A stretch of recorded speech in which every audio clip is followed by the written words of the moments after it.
Peace to you and yours wherever you may be. I love you. I genuinely for free.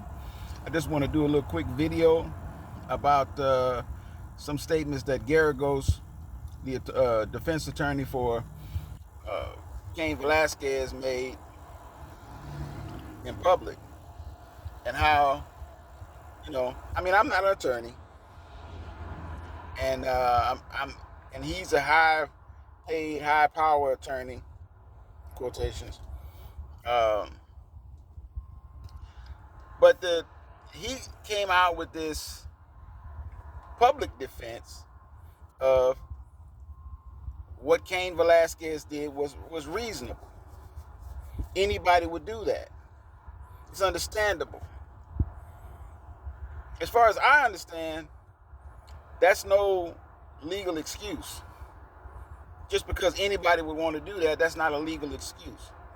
So it makes me wonder, really, what is he doing?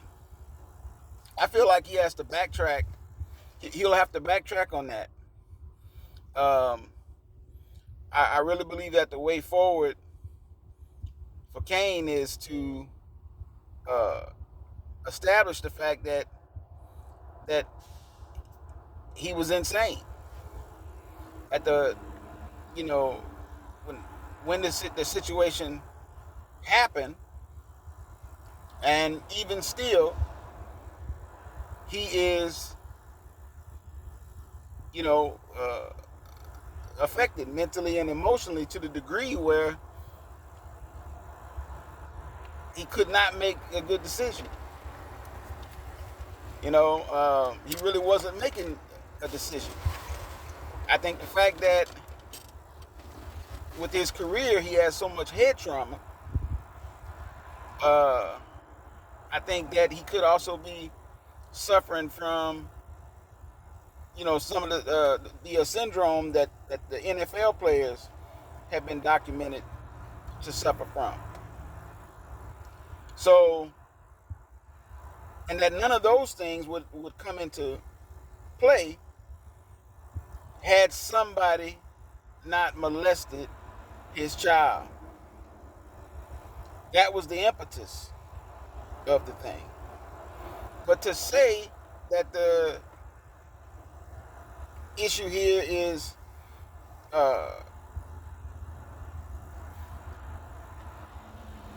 any of us would have done that, the law cannot give Cain a pass based upon that. Because there's 30 million people in California. Imagine how many molestation cases they have. The other thing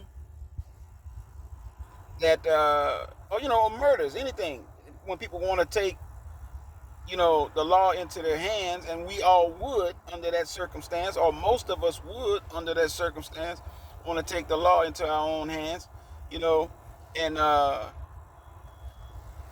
get some level of satisfaction. There's no way they're going to green light that.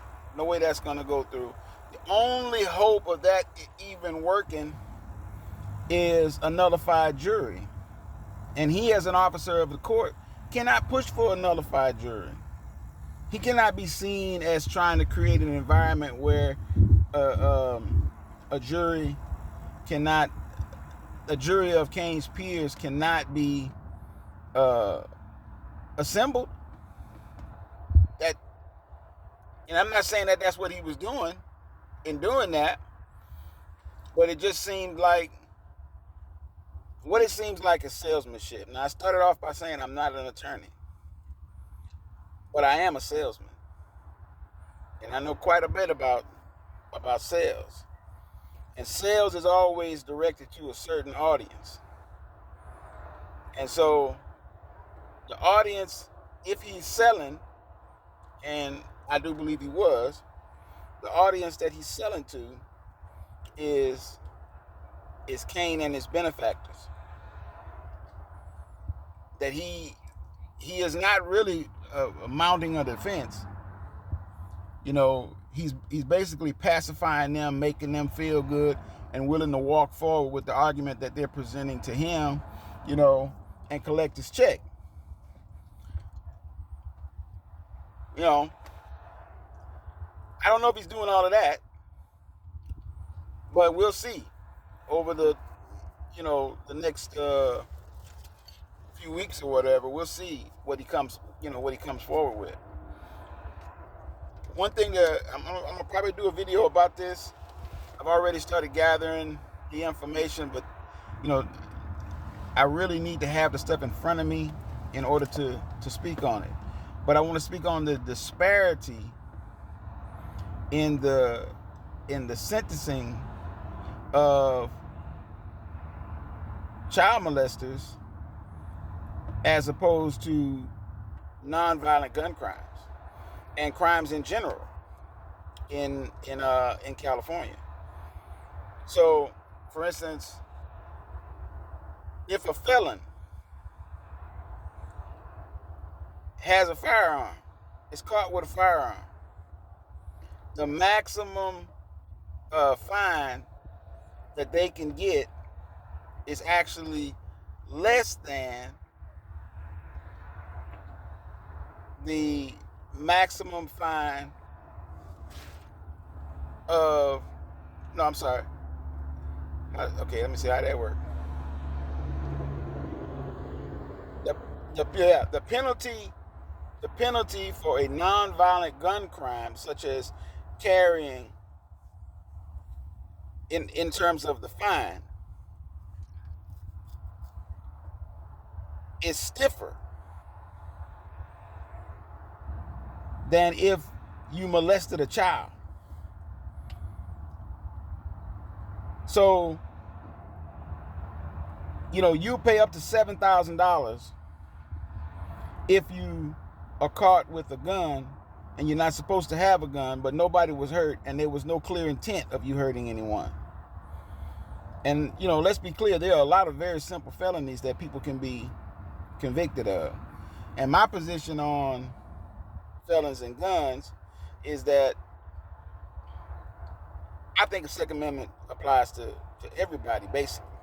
The people who I wouldn't want to have a firearm are people who have used firearms in the past to hurt people in a criminal act. You know what I mean? Or in repeated criminal acts. And sex crimes. People who've committed sex crimes. And there may be some other instances that I'm not thinking about right now where I think that those people should forfeit their Second Amendment rights. But, if you were convicted of, let's say, burglary or growing weed when you were 18 years old or 21 years old, and you're now 45 years old, and you've never been incarcerated since that time. You've never been convicted of anything. You've never been arrested of anything for anything. I don't believe you should lose your Second Amendment rights for the rest of your life.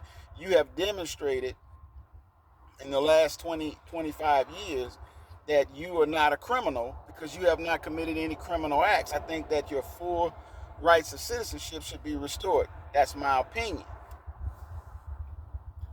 But as far as this situation that's going on here in California, to me, I think it's sort of telling that this guy could be accused of this and not have to pay any bail, no dollar amount, released on his own recognizance with an ankle monitor,